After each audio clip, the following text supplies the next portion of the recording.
तो फ्रेंड्स, इस टॉपिक में आज आपको विद प्रूफ, विद कानून, विद सेक्शंस के आपको बताएंगे कि बेटी को कब हिस्सा नहीं मिलेगा। और एक चीज और, कई लोगों को में ये होता है कि अविवाहित बेटी है तो हिस्सा मिल जाएगा, लेकिन वापस का भी कुछ प्रोविजन है, वो भी आज आपको दिखाएंगे। तो देखिए, जहां अच्छे अच्छे विशेषज्ञ भी डाउटफुल रहते हैं, अपवाद रहते हैं, वो आपको बताएंगे कि बेटियों को कब हिस्सा नहीं मिलेगा, और मिल भी गया तो कब वापस हो सकता है। ये कानून में प्रोविजन कहां किया गया, मैं अपने मन से कुछ नहीं कह रहा हूं, जो कानून में है वो पीडीएफ शायद बताऊंगा आपको, ठीक है ना, विद आपके सामने। सबसे पहले तो मैं साथियों आपको बता दूं, हिंदू उत्तराधिकार संशोधन अधिनियम 2005। एक चीज और कहूंगा, अगर मान लीजिए आप कोई लीगल एडवाइस, कानूनी सलाह लेना चाह रहे हैं किसी भी मैटर में विशेषज्ञ द्वारा, तो हमारा कॉन्टैक्ट नंबर वीडियो की डिस्क्रिप्शन में आपको मिल जाएगा, या कोई डॉक्यूमेंट चेक करवाना चाह रहे हैं, ठीक है।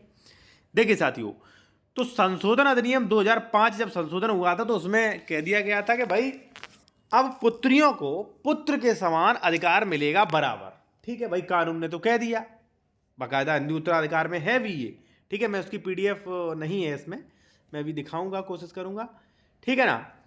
लेकिन साथियों है क्या, कानून तो कह दिया हिंदू उत्तराधिकार ने, लेकिन वो सेंट्रल लॉ, अब यहां पे जो राज्य स्तरीय नियम है, जो कृषि भूमि से संबंधित नियम है, ठीक है, वो डिफरेंस होते हैं। तो वहां पे देखिए आज भी क्या है वो आप देख लीजिए। सबसे पहले तो हम बात करें उत्तर प्रदेश की, तो उत्तर प्रदेश में सबसे पहले मैं आपको बताऊं कि विवाहित पुत्रियों को तो हिस्सा मिलता ही नहीं। कैसे नहीं मिलता है, चलिए मैं वो आपको बता दूं। यहां पे आप देखिए लिखा है कि जब भी कोई पुरुष का मृत्यु होता है निर्वसियत, तो धारा 108 के अनुसार यहां पे विधवा, थर्ड जेंडर संतान, पति पत्नी, अविवाहित पुत्री, देखिए अविवाहित पुत्री को मिलेगा, थर्ड जेंडर संतान, पुत्र का पौत्राधिक पुत्र जाति वंश शाखा के अनुसार, ठीक है। दूसरे में माता पिता, तीसरे में विवाहित पुत्री। भाई विवाहित पुत्री कितना पीछे चली गई है ये देख लीजिए आप, कितना पीछे विवाहित पुत्री चली गई है, ठीक है ना। तो विवाहित पुत्री को तो हिस्सा मिलता ही नहीं है, ठीक है ना, इस कानून के अनुसार। अब किसे मिला, विवाहित पुत्री का। अब कई लोग कह रहे होंगे कि नहीं विवाहित पुत्री को मिल जाता, चलिए मैं सॉरी अविवाहित पुत्री को मिल जाएगा, मैं अविवाहित हूं, मेरी शादी नहीं, मिल जाएगा। लेकिन विवाह कर लिया तो फिर आप आ जाएंगे इस श्रेणी में। अब आप कई लोग कहेंगे नहीं वापस नहीं होगा, कई लोग कहेंगे वापस होगा। तो चलिए मैं आपके सामने उठा के लाता हूं कानून पूरा, ठीक है ना।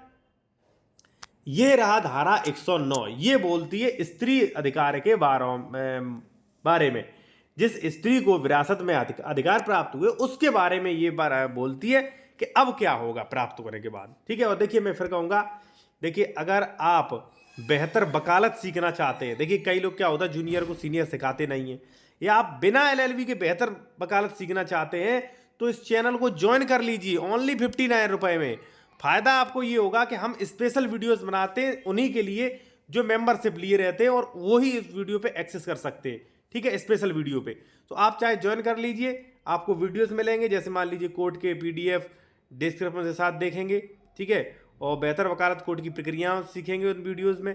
और आप जो है एप्लीकेशंस, जैसे मान लीजिए बंटवारे का है, संशोधन का है, अन्य है, ठीक है, उनका और कमेंट में अपने जवाब ले लेंगे वीडियोस में। तो ये काफ़ी कुछ चीज़ें मिलेंगी, तो आप ज्वाइन कर सकते हैं। अब देखिए, अविवाहित पुत्री को या विधवा को हिस्सा तो मिल गया, अब उस पर भी कानून चुप नहीं है, बोलता है कानून, क्या बोलता है वो देखिए आप, कि स्त्री वारिस के नाते विरासत में हित प्राप्त करने वाली स्त्री का उत्तराधिकार, यानी कि ए है ये क्या है, पुरुष, ठीक है, बी है स्त्री। अब ए जब एक्सपायर हुआ तो इसको मिली विरासत में एक्स प्रॉपर्टी, तो अब उस एक्स प्रॉपर्टी का क्या होगा, वो होगा 109 के अनुसार। क्या कहा गया, देखिए, इस संहिता के प्रारंभ होने के पूर्व या पश्चात कोई स्त्री किसी जोत में पुत्र, थर्ड जेंडर भूमिधर, आसामी या सरकारी पट्टेदार का हित विरासत में प्राप्त करे, हित विरासत में प्राप्त करे। देखिए ये अभी मैंने बताया था, यहाँ पे हित जो है स्त्री ने किसमें प्राप्त किया है, विरासतन प्राप्त किया है ना बी ने, एक्स प्रॉपर्टी, ठीक, एक्स की मालिक। तो क्या होगा, आप देखिए कानून क्या कह रहा आगे, तो ऐसी स्त्री ऐसे, प्रारंभ होने के बाद, क्या प्रारंभ होने के बाद, अधिकार प्रारंभ होने के बाद, वह विवाह कर ले। देखिए क्या है कि वह विवाह कर ले, यानी कि इस बी ने विवाह कर लिया, ठीक है, विवाह कर लिया, ठीक है ना, या पुनर्विवाह कर लिया, ठीक है। इसने अगर मान लीजिए बी ने पुनर्विवाह कर लिया, पुनर्विवाह, ठीक है, तो क्या होगा देखिए आगे। अब देखिए विवाह से मतलब तो बेटी है ना। अगर मान लीजिए ये जो है, ये बी जो स्त्री जो है, विवाह अगर शर्त लगी है तो बेटी ही होगी, क्योंकि अगर माँ होगी तो पुनर्विवाह की श्रेणी में आएगी और पत्नी होगी तो पुनर्विवाह ही कहलाया जाएगा। लेकिन बेटी तो है विवाह कर लेगी, ठीक है, तो बेटी की श्रेणी, बेटी आ गया वहां पे, ठीक है, पुनर्विवाह कर ले तो वहां जोत उसका हित धारा 107 और धारा 112 के उपबंधों के अध्याधीन यथास्थित अंतिम पुरुष, यानी कि अंतिम पुरुष कौन था, अंतिम पुरुष था ये, मतलब अंतिम पुरुष जिससे विरासत में मान लीजिए वो मिला था, वही तो था अंतिम, यही तो था ए। इस पुरुष के, देखिए इस पुरुष के भूमिधर आसामी या सरकारी पट्टेदार के निकटतम जीवित वारिस को न्यायगत होगा।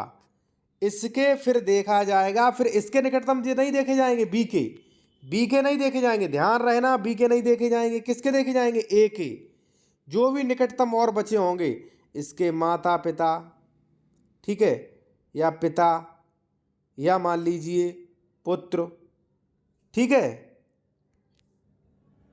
जो धारा 108 में है, ठीक है ना, उन्हें न्यायगत होगा।